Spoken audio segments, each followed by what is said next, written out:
Hi, my name is Sundeep Dabra, and welcome to Sunday Football with Sundeep. For those of you who may not know me, I'm a born and raised South Carolinian. Currently live in 96 South Carolina with my lovely wife. I work in Greenwood, South Carolina as a hospitalist.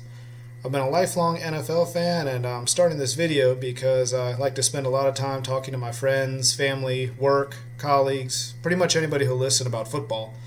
And I figure the best way to get people to listen is put a video on the internet. I'm going to hopefully each week put a video up that'll break down some NFL games, rundowns, betting picks, and some fantasy advice.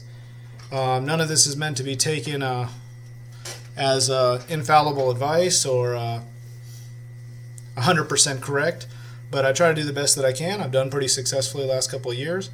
I'm trying FanDuel this year, so we'll see how that goes. I'd like to start off this premiere episode talking about the game that was on Thursday night, the Broncos versus the Chiefs. I don't know if anybody caught this game. It turned out to be a pretty interesting game.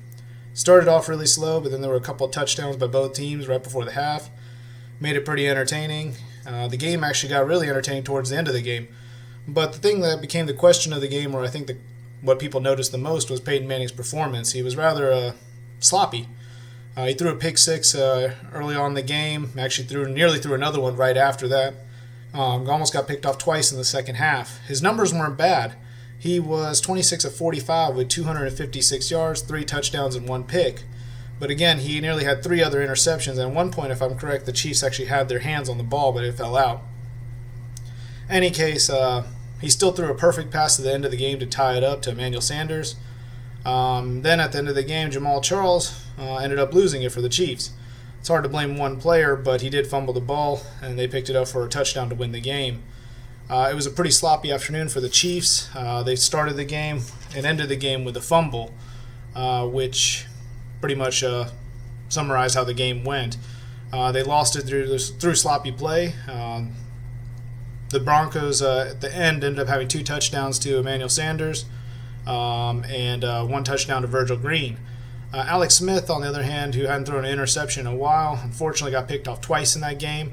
He didn't do too well. He went 16 for 25, 191 yards, 0 touchdowns. Jamal Charles, though, would have had a great afternoon if he didn't fumble twice. He had 21 carries for 125 yards and 1 touchdown. But again, it's tough to blame one player, but the Chiefs kind of blew the game with their sloppy play. And it's a tough pill to swallow, as they would have had a lead of the AFC West with that win. Now let's look ahead to some of the matchups this week. First up is the Texans at the Panthers. Panthers didn't do well last week. They had a tough time moving the ball against a crappy Jaguars defense. I was a little surprised. I had a little more hope for them this year. The Texans, on the other hand, gave up 27 points, but I don't think that was really from them giving up 27 points. A lot of it came off of turnovers. I think they'll have a better showing this week with J.J. Watt especially, and facing the Panthers. However, I think the Panthers should win, but the Texans may end up keeping it close. The spread right now is Panthers -3, over under 40.5. Again, I think the Texans will keep it close.